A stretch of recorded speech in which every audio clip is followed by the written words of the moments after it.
एक वादा करोगे मुझसे कि तुम मेरा हाथ कभी नहीं छोड़ोगे? अगर ये हाथ छूट गया ना तो ये साथ छूट जाएगा, मेरे कदम रुक जाएंगे, बल्कि यूं समझो चलना ही भूल जाएंगे।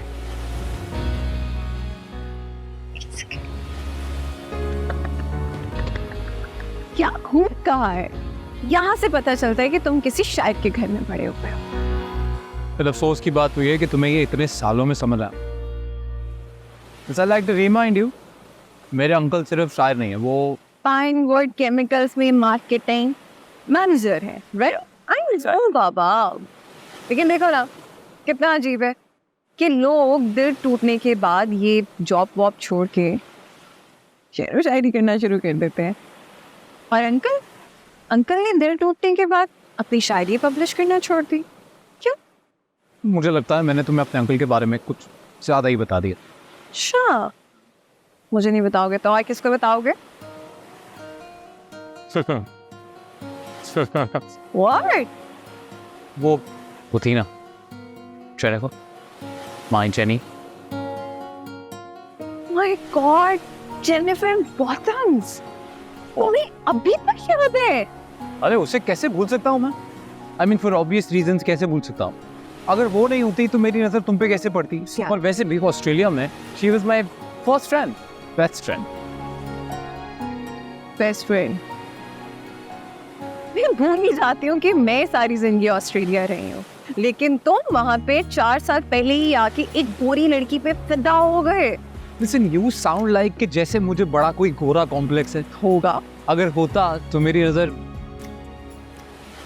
नज़र तुम पे कैसे पड़ती? क्या राइट। बस, और अब ये हाथ तुम तभी थाम सकते हो जब तुम अंकल से हमारी एंगेजमेंट की बात करोगे। अरे यार, अभी तुम लोगों को कुछ ही वक्त हुआ है ऑस्ट्रेलिया से आए हुए, थोड़ा सेटल कर लो, फिर अंकल से बात कर लेंगे। हम प्लीज, माँ को हमारे बारे में तब से पता है जब हम एक दूसरे को एक हफ्ते से जानते थे, और एडजस्टमेंट होती रहेगी। लेकिन अब तुम मेरा हाथ तभी थाम सकते हो जब तुम ऑफिशियली एंगेजमेंट की बात अंकल से करोगे। अंटिल देन, जी टाटा बाय बाय। अरे सुनो तो। नहीं। अरे यार, नहीं सुनेगी वो। क्यों सुनेगी? पाकिस्तानी लड़की है ना, और तुझे भी बहुत शौक था ना। अच्छी खासी लाइफ में जेनी थी। ओ जेनी। तो तुम मुझे ये खुशखबरी सुना रही हो कि वो अपने अंकल से मिलवाने के लिए राजी हो गए? जी हाँ। कितनी अच्छी खबर है, वरना जब से हम पाकिस्तान आए मेरे तो कान तरस गए थे कि अच्छी बात सुनने को।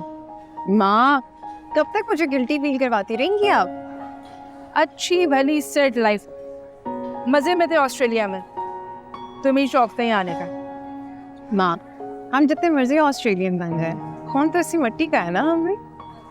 सारी जिंदगी तुमने अपनी ऑस्ट्रेलिया में गुजारी, सिर्फ 2 बार पाकिस्तान आई हो और बातें ऐसी कर रही हो जैसे अब यहाँ परमानेंटली आके सारे मसले तुम्हें ही सेट करने हैं। कि तो आप भी ऐसे रही कि जैसे सारी जिंदगी आप ऑस्ट्रेलिया रहे हो। माँ, बाबा की डेथ से पहले आपने भी सारी जिंदगी यही गुजारी है कराची में।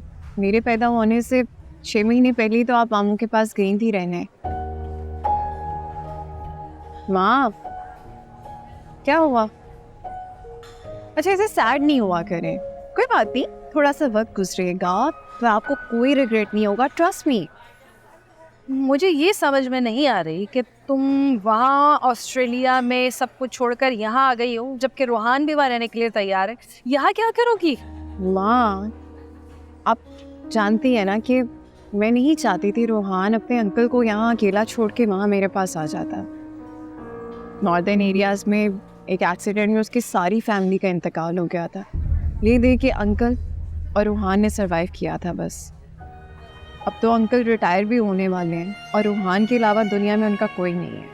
तो रूहान के अंकल की वजह से तुम यहाँ आई हो और मुझे भी अपने साथ यहाँ घसीट के ले आई हो? हाँ नहीं माँ, आप तो जानती हैं ना कि मुझे उर्दू लिटरेचर पढ़ने का कितना शौक था, और मेरी सबसे फेवरेट पोइट्स परवीन शाकिर और जॉन एलिया साहब।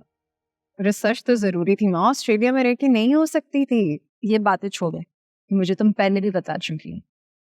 ये बताओ कि रोहान के अंकल देखने में कैसे लगते हैं? हैंडसम?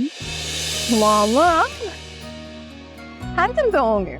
अगर रोहान हैंडसम है तो फिर अंकल भी हैंडसम होंगे। अब तो रिटायर होने वाले हैं। आपको पता है, कहने को वो शायर भी हैं, लेकिन रोहान ने कह कह के मुझे हिफ्स करवा दिए कि वो पाइनवुड केमिकल्स में मैनेजर है। पाइनवुड?